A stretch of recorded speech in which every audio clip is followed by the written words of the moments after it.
हमारे बीच में है।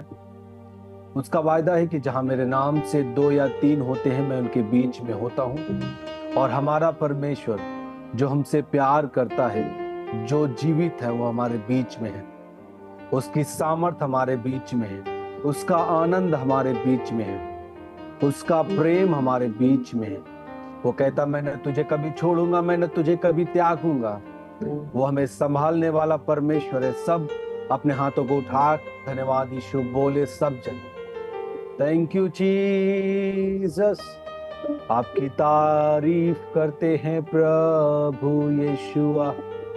धन्यवाद राजा, धन्यवाद प्रभु। प्रभु जितने लोग आज के दिन में तेरी इस प्रभु जी इस सभा में जुड़े हैं, परमेश्वर पिता ऑनलाइन मीटिंग में जुड़े हैं, इनके जीवनों को छुए आज के दिन में ब्लेस करे। ये परमेश्वर तेरे वचनों के द्वारा अपने जीवन में एक नए बल को ग्रहण करने पाए यीशु मसीह के नाम में। ये डर डर के नहीं, परंतु हिम्मत के साथ, जो तेरी ताकत है उसके साथ ये जीने पाए यीशु मसीह के नाम में। प्रभु धन्यवाद करते परमेश्वर, आप सबसे महान है।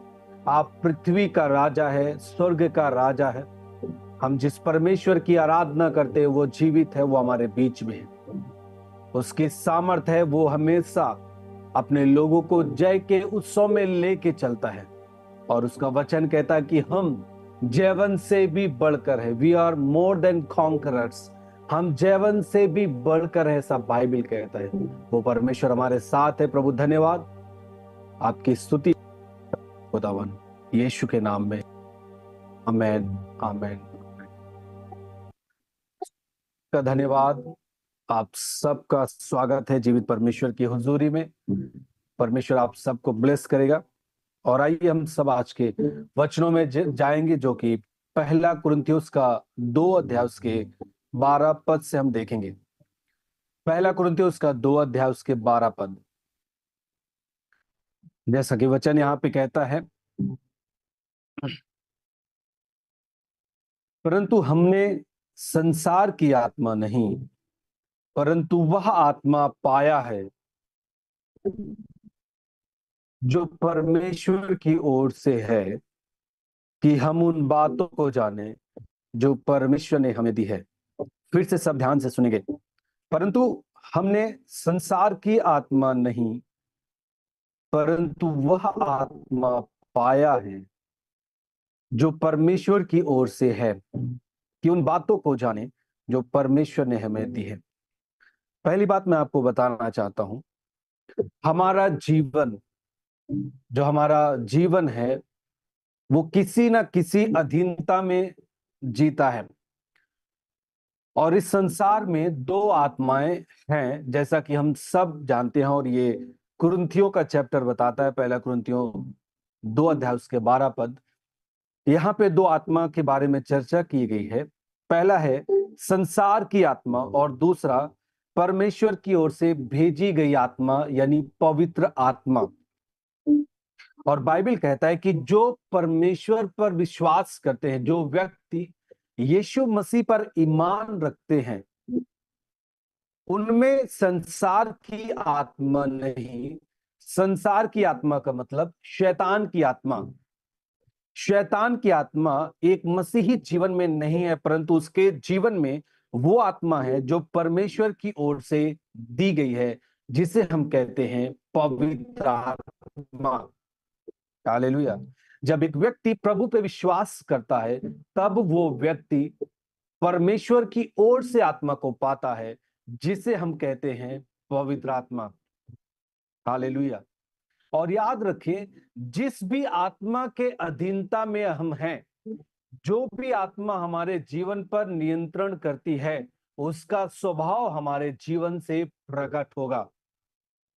यदि हम में संसार की आत्मा है तो उसका एक फल दिखेगा, और यदि हमारे अंदर परमेश्वर की आत्मा है तो उसका भी फल दिखेगा। हालेलुया। सो बाइबल बताता है कि हम जो यीशु मसीह पर विश्वास करते हैं, हम में संसार की आत्मा नहीं है, मतलब शैतान की आत्मा नहीं है, परंतु परमेश्वर की आत्मा है। हालेलुया। मैं आपको एक बात बताना चाहता हूं, जिस व्यक्ति के अंदर संसार की आत्मा होती है, संसार की आत्मा का मतलब शैतान की आत्मा। और जब एक आत्मा, एक शैतान की आत्मा जिस व्यक्ति के में रहती है, उसके जीवन को वो तहस नहस करता है। क्योंकि बाइबल बताता है कि जो शैतान है वो चोरी करने, घात करने और नष्ट करने के लिए आता है, परंतु परमेश्वर का पुत्र यीशु इसलिए आया कि लोग जीवन पाएं, बहुतायत का जीवन पाएं। हालेलुया। सो आप, यदि आप एक उदाहरण देखें तो जो घटना का जिक्र है बाइबल में, गिरासेनियों की जो जगह थी, वहां पर आपने पढ़ा होगा, जो एक व्यक्ति था जिसके अंदर दुष्ट आत्माएं थी। दुष्ट आत्मा मतलब शैतान की आत्मा, संसार की आत्मा उसके अंदर समाया हुआ था। और आप देख सकते हैं कि उस व्यक्ति की जो परिस्थिति थी वो किस प्रकार से हो गई थी। और बाइबल कहता है कि उसके अंदर जो आत्मा थी वो पूरी सेना समाई हुई थी। और बाइबल कहता है कि लोग उसे बांध कर रखना चाहते थे, सांकलों से बांधते थे, परंतु बाइबल कहता है कि वो व्यक्ति उस सांकलों को तोड़ डालता था। और वो व्यक्ति कपड़ा नहीं पहनता था, वो नग्न रहता था। और वो बाइबल कहता है वो गांव में नहीं रहता था, परंतु कब्रों में रहा करता था। जहां पे लोग गाड़े जाते हैं, दफनाए जाते हैं, उन जगहों में जाकर वो व्यक्ति रहता था। उसके रहने का कारण ये था कि उसके अंदर संसार की आत्मा, शैतान की आत्मा नियंत्रण करके रखी थी। हालेलुया। मैं आपको बताना चाहता हूं, बाइबल कहता है जो शैतान की आत्मा है, जो शैतान है वो झूठा है। शैतान लोगों के साथ छल करता है, उसे फंसाता है। और जब उसकी आत्मा आपके अंदर रहेगी तो आप सफलता नहीं पा सकते, आप पवित्रताई का जीवन नहीं जी सकते, आप एक दूसरे से प्रेम नहीं कर सकते, आप अपने परिवार में आनंद के साथ नहीं रह सकते। हमेशा लड़ाई झगड़े उत्पन्न होते रहेंगे। हालेलुया। क्योंकि कौन सी आत्मा आपके अंदर वास कर रही है? संसार की। यदि संसार की आत्मा आपके अंदर है तो उसके गुण, उसके स्वभाव आपके जीवन से प्रकट होते रहेंगे। हालेलुया। आप नशे में फंसे हैं, आप नशे में बने रहेंगे, आपको निजात नहीं दे सकता जब तक वो आत्मा जो संसार की है आपके जीवन से निकल ना जाए। हालेलुया। तो जब हम यीशु मसीह पर विश्वास करते हैं, हमारे पास एक सुनहरा मौका होता है कि हमारे अंदर वो संसार की आत्मा नहीं, वो संसार की आत्मा बाहर कर दी जाती है और हमारे अंदर परमेश्वर की ओर से आत्मा दी जाती है। आप देखिए, गिरासेनियों में जो व्यक्ति था जिसके अंदर दुष्ट आत्माएं थी, वो अपने परिवार के साथ नहीं रहता। उस जगह में जब पहुंचा तो यीशु ने उस व्यक्ति को, जो दुष्टात्मा से जकड़ा हुआ था, आजाद कर दिया। और उसके अंदर जो आत्मा थी वो पूरी तरीके से निकल गई। और बाइबल कहता है वो व्यक्ति पूरी तरीके से चंगा हो गया। हालेलुया। फिर वो कपड़े पहना, उसे कब्र में रहना पसंद नहीं, अब वो घर में, वो अपने परिवार के साथ रहने लगा। हालेलुया। यीशु मसीह का उद्देश्य है कि हर व्यक्ति परमेश्वर की आत्मा के द्वारा जीवन को ग्रहण करे अपने जीवन में। परमेश्वर चाहता है कि मेरी स्पिरिट, मेरी आत्मा इनके परिवार पर नियंत्रण करे। क्योंकि जब परमेश्वर की आत्मा आपके ऊपर नियंत्रण करेगा, हर बुराई आपके जीवन से, आपके परिवार से खत्म होती जाएगी। असफलताएं आपको छोड़ के जाती रहेंगी, बीमारियां आपको छोड़ के जाती रहेगी, आपके बच्चों से गलत स्वभाव जाते रहेंगे, आपके परिवार से लड़ाई झगड़े खत्म होते रहेंगे। वो प्रेम जो परमेश्वर की ओर से है आकर ठहरेगा आपके परिवार में।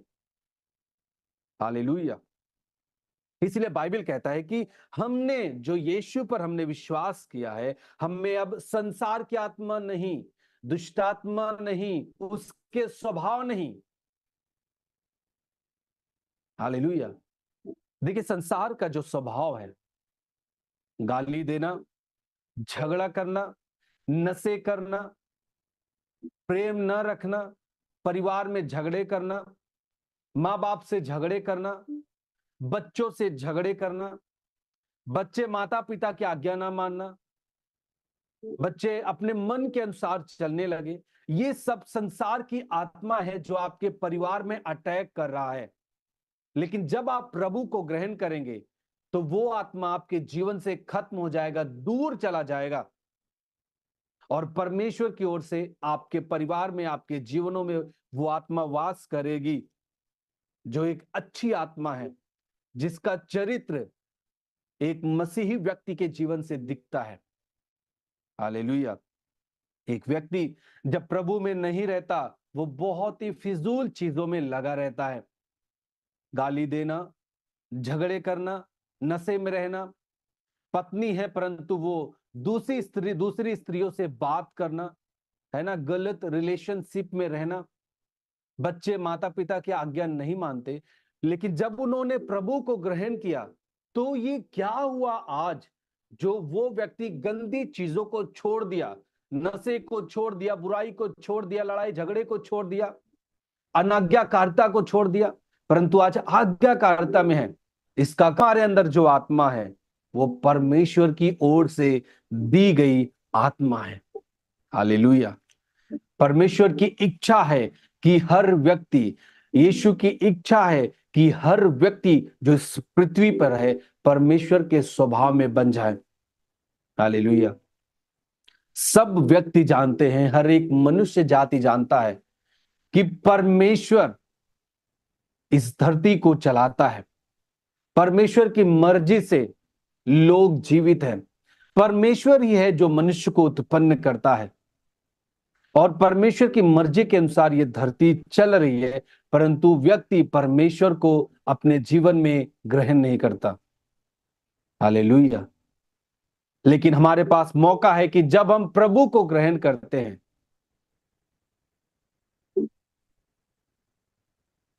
तो परमेश्वर की आत्मा हमारे जीवन में रहता है और हम सिद्धता की ओर बढ़ते जाते हैं।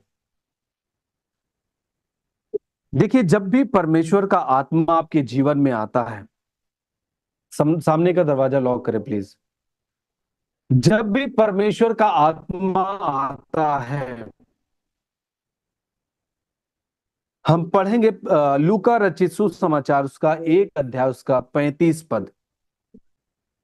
बाइबल कहता है, स्वर्गदूत ने उसको उत्तर दिया, पवित्र आत्मा तुझ पर उतरेगा और परम प्रधान की सामर्थ तुझ पर छाया करेगी, इसलिए वह पवित्र जो उत्पन्न होने वाला है परमेश्वर का पुत्र कहलाएगा।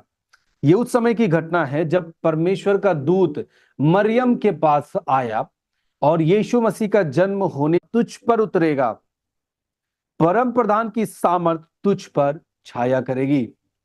इसका मतलब, जब पवित्र आत्मा, परमेश्वर की ओर से जो आत्मा है, एक व्यक्ति के जीवन में आता है, तब सर्वशक्तिमान की सामर्थ भी उसके साथ उस व्यक्ति के जीवन में आता है। सामर्थ का मतलब, वो व्यक्ति जिन परिस्थितियों में फंसा है वो आजाद हो सकता है, क्योंकि वो सामर्थ जो आजाद करने वाली सामर्थ है वो अब नियंत्रण कर चुकी है। जब भी परमेश्वर की आत्मा एक व्यक्ति के जीवन में आता है, उसका स्वभाव पूरी तरीके से बदल जाता है। अब उसका स्वभाव परमेश्वर की आत्मा के अनुसार चलने लगता है। जब वो गाली देता था, अब गाली देना उसको पसंद नहीं है। जो वो नशे करता था, अब उसे उस नशे में उसको उसको वो नशा करना पसंद नहीं है। जो वो अपने पड़ोसी से बैर रखता था, अब उसे बैर रखना पसंद नहीं है। अब उसे, उसके अंदर इच्छा है कि मैं अपने पड़ोसी से प्रेम रखूं, अपने अपने सताने वालों के लिए प्रार्थना करूं, जो मुझसे बैर रखते हैं उनके लिए प्रार्थना करूं। आखिर ये कैसे है? जब परमेश्वर का आत्मा आता है, जब परमेश्वर की आत्मा आपके जीवन में नियंत्रण करती है तभी यह संभव है। आप देखते हैं लोग, मसीही लोग को बहुत कुछ लोग झूठे आरोप लगाते हैं, बहुत सारे अशब्द मसीही लोगों को बोले जाते हैं, पास्टर को सताया जाता है, चर्चेस को तोड़ा जा रहा है। यूपी में बहुत सारी घटनाएं हो रही हैं। मैं नहीं जानता लोग क्या करना चाहते हैं, परंतु लेना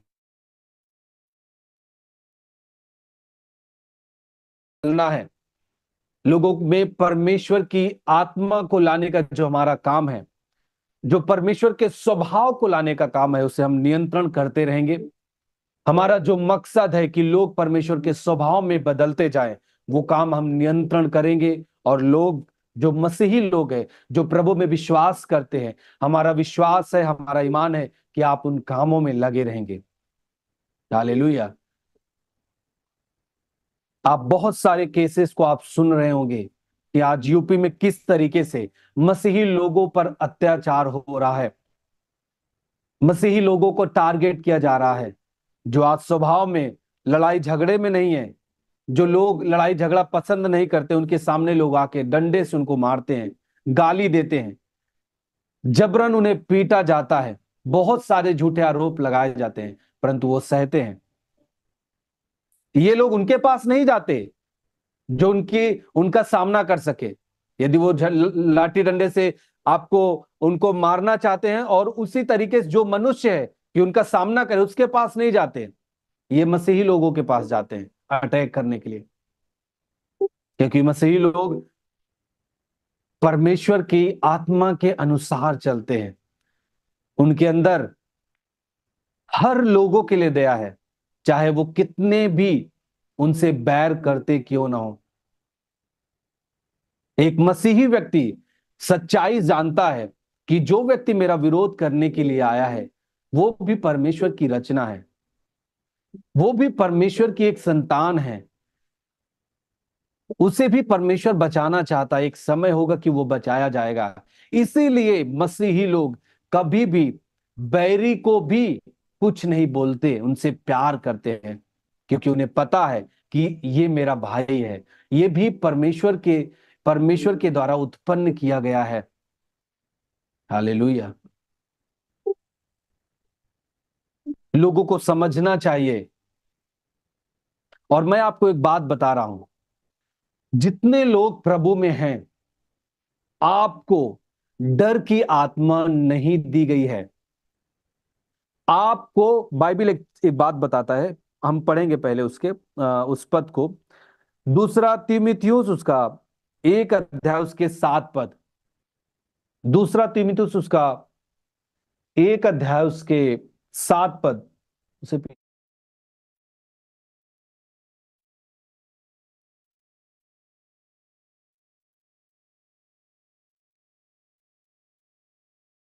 उसका 1 अध्याय उसके 7 पद।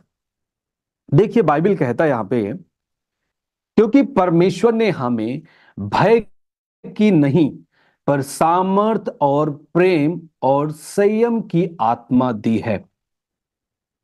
समझ रहे हैं?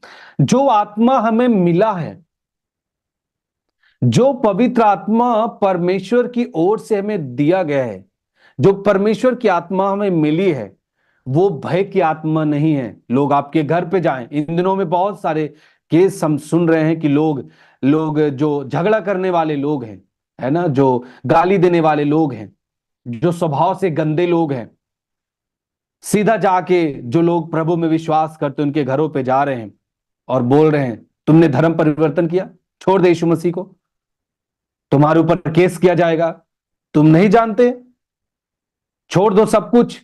बहुत सारी चीजों को मैं सुन रहा हूं इन दिनों में। लेकिन मैं आपको बताना चाहता हूं, आप खड़े रहना, आपको गाली नहीं देना है, परंतु आपको खड़े रहना है इस बात के लिए कि मैं यीशु को जानता हूं, यीशु मसीह पे मेरा ईमान है, यीशु ने मेरे जीवन को बचाया है, यीशु ने मेरे स्वभाव में बदलाव को लेके आया है। मेरा पति जो दारू पीता था, परंतु अब दारू नहीं पीता। मेरे बच्चे जो अनाज्ञाकारिता में थे, अब आज्ञाकारिता में। इन चीजों को बोलना है आपको, और बोलना है आपको कि मैं विश्वास करता हूं प्रभु में, और मैं उसे इनकार नहीं कर सकता। मैं इनकार नहीं कर सकता, मैं हमेशा विश्वास करूंगा। मैं एक वीडियो को देख रहा था, वो शायद एमपी का है। कुछ लोग गए, और मैं नहीं जानता कि पुलिस प्रशासन भी इस तरीके से, लोग, मैं देख रहा हूं उस वीडियो में कि एक व्यक्ति को वो खड़े होकर पुलिस के साथ आया है, और ऐसे गरीब लोगों को, जो बेचारे जिनके पास कुछ नहीं है, और लोग, बहुत सारे लोग इन अफवाहों में, अफवाहों को उड़ाते हैं कि जो लोग यीशु मसीह में जाते हैं उनको पैसा दिया जाता है। आप सोचिए वो लोग कितने सालों से विश्वास कर रहे हैं, परंतु वो गरीबी, अभी उनके पास जो कच्चा मकान है, मैं देख रहा हूं उस वीडियो में, कच्चे मकान उनके पास अभी भी है। यदि पैसे दिए जाते तो उनके पास पक्का मकान होता, और अच्छे कपड़े होते, सब कुछ अच्छा होता, लेकिन उसके पास कच्चा घर है। और वो प्रशासन के साथ एक व्यक्ति वहां पे पहुंचा है, और उस भाई को धमकी दे रहा है, मारने की धमकी दे रहा है, बोल रहा है कि यदि तुम मेरे गांव में आओगे तो मैं तुम्हारे पांव पैर, हाथ पैर सब तोड़ दूंगा। और प्रशासन साथ में खड़ा है। मैं नहीं जानता कि क्या लोग किस तरीके से आज कर रहे हैं, परंतु परमेश्वर हमारा न्याय है, वो न्याय करेगा। हर समय जो लोग लोगों को सताते हैं, जो नम्र व्यक्ति को सताते हैं, वो हमेशा राज्य नहीं करते। एक बात याद रखिएगा, परमेश्वर है जो न्यायी है। परमेश्वर है जो एक एक बात का हिसाब लेगा। जो व्यक्ति मसीही लोगों को सता रहे हैं, उनके परिवारों से हिसाब लेगा। याद रखेगा इस बात को। मैंने देखा है लोगों के जीवन में, जब परमेश्वर न्याय लेता है तो लोग दौड़ते फिरते हैं। आपको लगता है कि हाँ, मैं सता रहा हूं, बहुत अच्छा कर रहा हूं, बहुत मुझे आनंद है, मसीही लोगों को सता रहा हूं। लेकिन याद रखिएगा, वो जिस परमेश्वर पर विश्वास करते हैं वो जीवित है। वो गलत कदम नहीं उठाते, इसका मतलब ये नहीं कि वो कमजोर हैं। आप गाली देते हैं, वो गाली नहीं देते, ये नहीं कि वो कमजोर हैं। आप उन्हें धमकी दे रहे हैं प्रशासन के साथ खड़े होकर के, ये नहीं वो कुछ नहीं बोल रहे हैं तो वो कमजोर हैं, परंतु वो सत्य पर खड़े हैं। वो व्यक्ति खड़ा रहा, मैं उस वीडियो को देख रहा था, और उसने कहा मैं फांसी पे चढ़ा दोगे आप ना, तब भी मैं यीशु को इनकार नहीं करूंगा, क्योंकि उसने मेरे बेटे के जीवन को बचाया है। वो बता रहा था कि उसका एक बेटा था, बीमारी में ऐसी तकलीफ में आया कि वो मर गया, और दूसरा जब उसका बच्चा उत्पन्न हुआ, वैसे उसकी भी हालत थी, परंतु एक परमेश्वर के दास की प्रार्थना के द्वारा उसका बच्चा बचाया गया, उसकी फैमिली बची। लोगों का भला हो रहा है, इसमें लोगों को क्या प्रॉब्लम है हमको समझ में नहीं आता। जब लोग बचाए जा रहे हैं, लोगों का जीवन बदल रहा है, वो आपसे प्यार कर पा रहे हैं, आप डंडा उठा के उसको धमकी दे रहे हैं, आप मारने की धमकी दे रहे हैं, परंतु वो कुछ नहीं बोल रहा है, उसका स्वभाव बदला है मेरे भाई। समझना है, हर एक मसीही को खड़े रहना है। बाइबल कहता है एक बात को, जब आप, यदि आप मनुष्य के पुत्र यीशु मसीह के बारे में, यदि आप इस धरती पर लोगों के सामने ल जाएंगे, लोग जब आपसे पूछेंगे क्या तू यीशु मसीह को जानता है, और आप विश्वास करते हैं, और आप कहते हैं नहीं नहीं, मैं जाता था लेकिन बंद कर दिया, मैं नहीं जाता चर्च, मैं यीशु पर ईमान नहीं रखता। जब आप लज्जा में होकर और भय में आकर इस बात को बोलते हैं, बाइबल कहता है जब यीशु मसीह न्याय के सिंहासन पर बैठा होगा ना, वो भी पिता के सामने आपको इनकार करेगा कि मैं इस व्यक्ति को नहीं जानता। मेरे प्रियो, ये 60 साल 70 साल की जिंदगी है, इसमें दृढ़ता से खड़े रहना, उस अनंत जीवन के लिए तैयार होना है आपको। मैं आपको बताना चाहता हूं, ये एक परख का समय है, 100% श्योर है ये। हमारे भी और चर्च के लोगों का भी, वॉलेंटियर्स का भी, ये परख का समय है। परमेश्वर छोड़ता नहीं है कि आप सोच रहे हैं अरे परमेश्वर छोड़ दिया, और लोग बोलते हैं ये देखिए इनका परमेश्वर इनको छोड़ दिया। ये बोलते थे कि यीशु ऐसे चंगा करता है, ये बड़े बड़े काम करता है, देखो इनका पास्टर जेल में है। अरे मेरे भाई, जेल में जाना हमारे लिए कोई बहुत बड़ी बात नहीं है। मसीही लोगों के ऊपर सताव आना, ये कोई अलग से घटना नहीं है। बाइबल में जो लिखा है वही हमारे जीवन में होता है, याद रखिएगा। यीशु मसीह को बहुत सारे लोगों ने बहुत कुछ बोला। जब यीशु मसीह कब्र में था, लोग अफवाह उड़ाते थे, बोलते थे ये देखो तुम्हारा चंगा करने वाला, तुम्हारा उद्धार करता, वो देखो मर गया, कब्र में चला गया, क्या करोगे अब। कुछ चेले भी चले गए, अपने अपने काम पे भी चले गए थे। लेकिन बाइबल बताता है जब वो जी उठा, फिर सब तकलीफ में आ गए, प्रॉब्लम में आ गए। सो परमेश्वर और परमेश्वर के लोग कभी भी गिरते नहीं हैं, वे हमेशा ऊंचे किए जाते हैं। फिरौन के समय में भी जब मूसा इजरायलियों को फिरौन की उस बंधन से, फिरौन के बंधन से, मिस्र से छुड़ा रहा था, आप देखिए किस सामर्थ्य के द्वारा परमेश्वर उन लोगों को छुड़ाया है। ऐसे ऐसे समय आए हैं कि लगा है कि अब सब जो इजरायली है वो खत्म हो जाएंगे।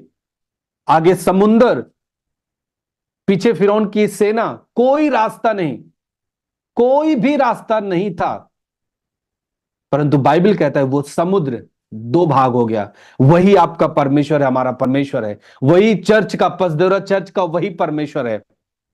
परमेश्वर के दास का वही परमेश्वर है जो पिछले दिनों में काम किया और वह आज भी जीवित है। हालेलुया।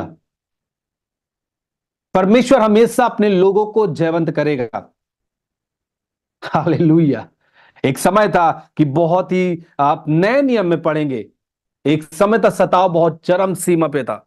एक जो साउल था, लोगों को सताने में बहुत आगे था। बाइबल कहता है कि वो विश्वासियों को उसके उनके घरों से घसीट कर लाता था, जो यीशु मसीह को मानते थे, जो उस पंथ के लोग थे, उनको सताता था, मारता था। हालेलुया। लेकिन सोचिए, जितना सताव बढ़ा, जो सताव में आगे था, उसे परमेश्वर ने अपने राज्य में लिया और कहा कि अब तुझे मैं बताऊंगा कि किस तरीके से मेरे लिए तू दुख उठाएगा। जो सताता है वो ऐसा खड़ा परमेश्वर उसे करेगा कि वही कहेगा कि मुझे चाहे मार दो, मैं यीशु को इनकार नहीं करूंगा। और उसके सुसमाचार के काम के लिए जो साउल था, जो पौलुस बना, जो 13 पत्री को लिखा है बाइबल में, पत्रियां, वो सताव सहता रहा, परंतु यीशु के काम को लगातार करता रहा। हालेलुया। ये यूपी का समय है, वो परमेश्वर काम करेगा। मैं आपको बता रहा हूं 2024 में ही आप देखेंगे परमेश्वर, ये जो कई जगह चर्चेस बंद हैं, जो सेवकाइयों को बंद कर रहे हैं, यूपी में बहुत सारे पास्टर्स के ऊपर सताव पड़े हैं, विश्वासियों के ऊपर सताव पड़े हैं। एक फैमिली था जो अपने बच्चों के साथ घर में केवल प्रार्थना कर रहा है, उसका जीवन यीशु ने बदला और वो अपने परिवार के साथ प्रार्थना कर रहा है, पुलिस आई उठा ले गई। अब सोचिए, जैसे बेचारे 4 लोग मिलके मतलब बम बना रहे हैं, कोई मिसाइल तैयार कर रहे हैं कि देश को उड़ा देंगे। हाँ, जैसे कोई व्यभिचार कर रहे थे, गंदा काम कर रहे थे, गाली तक नहीं दे रहे हैं, उनके स्वभाव को परमेश्वर ने बदला है, उनका जीवन अच्छा हुआ है। आज उन्हें लड़ाई में इंटरेस्ट नहीं, गाली देने में इंटरेस्ट नहीं, उनको प्यार करने में इंटरेस्ट है, प्रेम के साथ रह रहे हैं, परमेश्वर की प्रार्थना कर रहे हैं, उनको उठा ले जा रहे हैं आप। मैं देख रहा हूं बहुत सारे लोगों के ऊपर केसेस पड़े, उनको कोई नहीं छू रहा।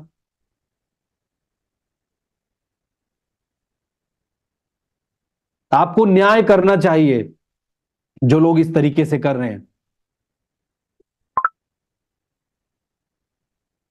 मैं आपको बता रहा हूं, जितने लोग आप देख रहे हैं, परमेश्वर आपको छोड़ा नहीं है। पचदेवरा चर्च को परमेश्वर ने छोड़ा नहीं है, वो आप हमारे साथ है। ये केवल परख का समय है, जब आप खड़े रहेंगे, आप आने वाले दिनों में बड़े कामों को चर्च में होते हुए देखेंगे, अपने जीवन परिवारों में भी होता हुआ देखेंगे, यीशु मसीह के नाम में। हालेलुया। हमारे हमारे हमारे अंदर जो आत्मा है, बाइबल कहता है दूसरा तीमुथियुस उसका 1 अध्याय 7 पद में, वो भय की आत्मा नहीं पर सामर्थ की आत्मा है, लोगों को जवाब देने की आत्मा है। आपको गाली से जवाब नहीं देना है, परंतु आपको कहना है कि यीशु ने मेरे लिए क्या किया है और मैं आज तैयार हूं, कुछ भी आप करें, परंतु मैं यीशु को नहीं छोड़ सकता। कोई भी, मैं आपको बता रहा हूं, कोई भी आपके पास आता है, आपको डराता है, धमकाता है, चाहे आपके गांव के लोग हों, चाहे वो प्रशासन हो, आपको आके आपको बोलती है कि बंद करो प्रार्थना, आप उस समय वीडियो आप जरूर करें, आप डरे नहीं। कोई भी डांटता है, लेकिन आपको, जितने लोग हैं, कुछ लोग मिलके वीडियो जरूर बनाएं, ये आगे चल के हमारे पास गवाही होगी, याद रखिएगा। आपको वीडियो बनाना है। अभी संविधान जीवित है, हमारा न्याय होगा।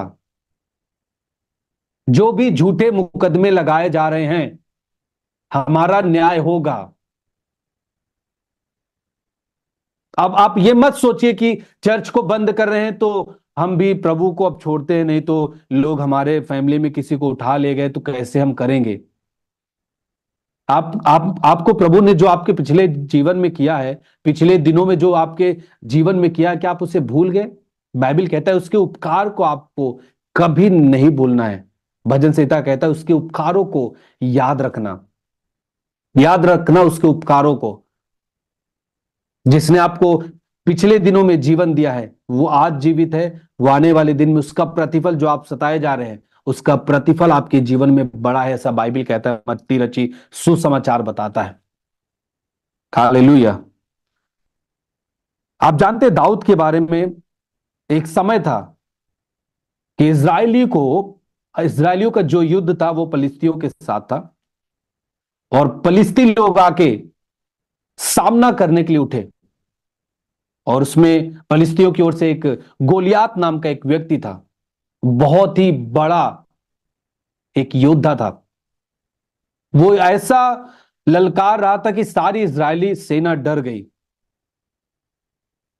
क्या हुआ? सारी इजरायली सेना डर गई। जो परमेश्वर के लोग थे युद्ध में, कोई सामने नहीं जा रहा था, सब डर रहे थे। लेकिन आप बाइबल जब पढ़ते हैं ना, गोलियात को मारने के लिए दाऊद, जिस पर परमेश्वर की आत्मा थी, वो गया। और गोलियात से बहुत छोटा था दाऊद, छोटा लड़का था, लेकिन वो परमेश्वर की आत्मा उसके ऊपर रहती थी। वो परमेश्वर के वचन के अनुसार चलने वाला व्यक्ति था, और बाइबल कहता है वो गोलियात को मार डाला एक पत्थर से, और वो सामने की ओर गिर गया। कौन? गोलियात। हालेलुया। कभी हार मत मानना। आपको प्रेम से अपने इस युद्ध को, जो हमारी एक आत्मिक युद्ध है मेरे प्रियो, हमारा लड़ाई झगड़ा हम सब जानते हैं, हमारा जो युद्ध है वो किसी मनुष्य से नहीं है, किसी एक राजा से नहीं है, ना हमारा युद्ध किसी किसी व्यक्ति से नहीं है। हमारा युद्ध तो संसार की शक्ति से है, शैतान से है। हम आत्मिक युद्ध में है, इसलिए हम कुछ नहीं बोलते। एक मसीही व्यक्ति कुछ नहीं बोलता। हालेलुया। सो परमेश्वर हमारे साथ है, वो हमारा परमेश्वर है, हमारे जीवन में भलाई करने वाला परमेश्वर है, हमारे साथ है। आपको खड़े रहना है, जवाब अच्छे से देना है, अपने जीवन में होशियार रहना है। परमेश्वर आपके साथ है। आमीन। और सब याद रखें कि पसदेवरा चर्च अभी इस समय जो भी परिस्थिति है, अभी परमेश्वर के दास जेल में है, वो उनका भी बेल नहीं हुआ है। और आप सब प्रार्थनाएं करें, क्योंकि हम सब प्रार्थना के द्वारा जय प्राप्त करते आए हैं, बहुत कठिन कठिन परिस्थितियों से बचे हैं। और हम जानते हैं कि परमेश्वर ने हमें, हमारे परिवार को किन परिस्थितियों से निकाला है पहले, और आज भी वही परमेश्वर हमारे साथ है। हम प्रेम से सब कुछ जीतने वाले लोग हैं। हालेलुया। हम प्रेम से जीतने वाले लोग हैं। और यीशु के, पहले तो एक बात याद रखिएगा, यीशु के राज्य को, यीशु के काम को आज तक कोई भी रोक नहीं सका है। यीशु मसीह के 12 चेले थे, 12 चेलों ने पूरे विश्व में ऐसा प्रचार किया धीरे धीरे करके, उससे उससे फिर लोग चेले बनते गए, चेलों से चेले, चेले से चेले, आज हम सब तक समाचार फैला है। और आपके जरिए से पता नहीं कितने लोग यीशु मसीह को ग्रहण कर रहे हैं। तो यीशु का राज्य बढ़ेगा, वो 100% श्योर है। परंतु आपको खड़े रहना है इन परिस्थितियों में, परख के समय में। वॉलेंटियर्स, हमारी बात यदि आप सुन रहे हैं, आपको भी खड़े रहना है। आप खड़े रहेंगे तो आपका प्रतिफल आपके जीवन के लिए होगा। हालेलुया। सो परमेश्वर के दास के लिए प्रार्थना करें। और अगला जो सुनवाई है, जो हियरिंग का जो डेट है, वो 17 तारीख है, उस दिन के लिए प्रार्थना करें कि परमेश्वर के दास को बिल मंजूरी मिले और वो जेल से रिहा हो और परमेश्वर चर्च को जल्द ही ओपन करे। और हम सब मिलके, याद रखिएगा, हम सब मिलके फिर से मिलेंगे चर्च में, है ना। हम सब मिलके परमेश्वर की महिमा करेंगे। और लोग जो कहते हैं, अफवाह उड़ाते हैं, उनके पीछे ना जाएं, परंतु आप हमारे सोशल मीडिया के जरिए आप जुड़े रहें, आपको इसी जरिए से सूचनाएं मिलेंगी। फेसबुक, यूट्यूब और इंस्टाग्राम का जो हमारा सोशल मीडिया अकाउंट्स है, इसमें आप जुड़े रहें, इसी के जरिए से आपको सारी सूचनाएं मिलेंगी। सो परमेश्वर आपको ब्लेस करे। चर्च में आप आ सकते हैं, है ना। आप जैसे परमेश्वर से जो आपका प्रेम है, चर्च से जो प्रेम है, आपके पास्टर के प्रति, आप अपने पास्टर के प्रति जो आपके अंदर प्रेम है उसे बना के रखें और उसी प्रेम के साथ प्रार्थना करें, सपोर्ट के लिए खड़े रहें। जो आप ऑफरिंग, जो अपने बीजों को आप बोते थे, उसे लगातार आप बोएं। आप चर्च में आकर अपने बीजों को जरूर बोएं, क्योंकि जो जो काम है वो हर महीने का जो चर्च का जो काम है वो लगातार होता है और बहुत सारे खर्च हैं, आप सब जानते हैं।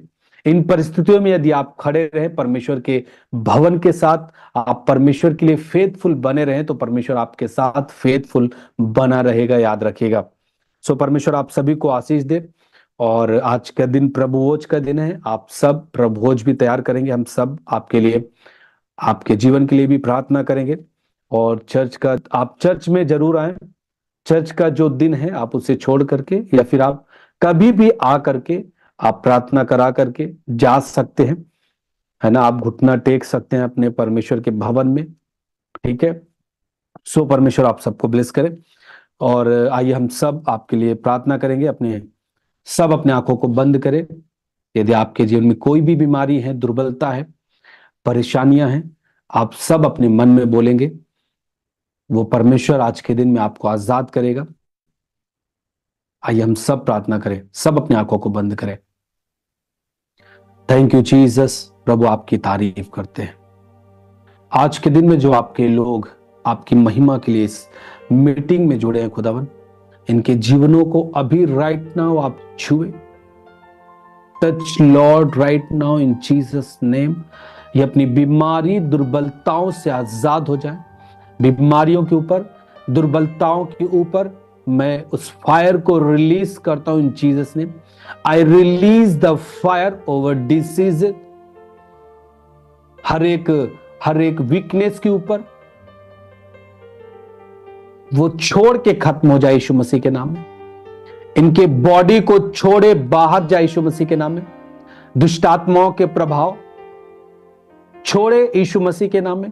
इनके बच्चों से बीमारियां खत्म हो जाए। इनके पति के जीवन से, पत्नी के जीवन से, इनकी फैमिली से दुर्बलताएं, बीमारियां, दुष्टात्माएं छोड़ के जाएं यीशु मसीह के नाम में। मैं प्रभु का दास होने के नाते आदेश करता हूं, इनका जीवन आशीषित हो जाए यीशु मसीह के नाम में। मैं ब्लेस करता हूं इनके जीवन को, इनकी फैमिली को, इनके बच्चों को यीशु मसीह के नाम में। ये उन्नति करने पाए यीशु मसीह के नाम में। ये उन्नति करने पाए यीशु मसीह के नाम में। इनके बच्चे अच्छी बातों में बढ़ने पाए यीशु मसीह के नाम में। यदि गलत आदतों में है, ये बच्चे आजाद हो जाए यीशु मसीह के नाम में। फ्री हो जाए यीशु मसीह के नाम में। B free in Jesus name. पूरी तरीके से आजाद हो जाए यीशु मसीह के नाम में। पूरी तरीके से आजाद हो जाए यीशु मसीह के नाम में। परमेश्वर का आत्मा इनके जीवनों को छुए, इनके परिवार को छुए, इनके बच्चों को छुए, इनके बिजनेस को छुए, इनके कार्यों को छुए। इन्हें ब्लेस करे यीशु मसीह के नाम में। प्रभु धन्यवाद। आप कहता, मैं न तुझे कभी छोड़ूंगा, मैं न तुझे कभी त्यागूंगा। ऐसा परमेश्वर तू है। इनके जीवनों को संभाले परमेश्वर। जो भी व्यक्ति इनसे बात करता है, ये अच्छे से उनसे बात करने पाए खुदावन। ये बिना डरे तेरी गवाही को दे सके दिनों में यीशु मसीह के नाम में। सुसमाचार के कामों को ये फैला सके यीशु मसीह के नाम में। ये खुदावन तेरे राज्य को फैला सके यीशु मसीह के नाम में। हम धन्यवाद करते हैं परमेश्वर। खुदावन धन्यवाद करते हैं। और परमेश्वर अपने दास को भी, आइए हम सब मिलके अपने परमेश्वर के दास के लिए प्रार्थना करें कि खुदावन अपने दास को भी उस जेल से रिहा करे खुदावन, जो फिजूल जो मुकदमे में जो परमेश्वर झूठे मुकदमे में उन्हें जेल भेजा गया है, वो उससे निकल जाए यीशु मसीह के नाम में। परमेश्वर उन्हें संभाल, अच्छा स्वास्थ्य दे, उन्हें ब्लेस कर, उन्हें अपने आनंद में रखे। परमेश्वर उनका प्रतिफल तो उन्हें बड़ा देगा प्रभु, हमारा विश्वास है। क्योंकि बाइबल कहता है जब लोग तुम्हें सताएं, तुम्हारा विरोध करे, जब भी तुम सताव में जाते हो, परमेश्वर उसका प्रतिफल आपके जीवन में बड़ा देता है। परमेश्वर अपने दास को बड़े प्रतिफल के साथ आप ब्लेस करिए। भवन को जल्दी ही परमेश्वर एक साथ वो सत्संग दीजिए कि हम परमेश्वर हम सब मिलकर आपकी आराधना कर सके। खुदावन हम धन्यवाद करते पूरे चर्च के लोगों के लिए, चर्च के टीम के लिए, वॉलेंटियर्स के लिए। उन्हें संभाले परमेश्वर, वो तेरी आत्मा के द्वारा संभले रहें और तेरी महिमा कर सके। प्रभु हम धन्यवाद करते खुदावन, खुदा यीशु मसीह के नाम में मांगते हैं, आमीन आमीन आमीन।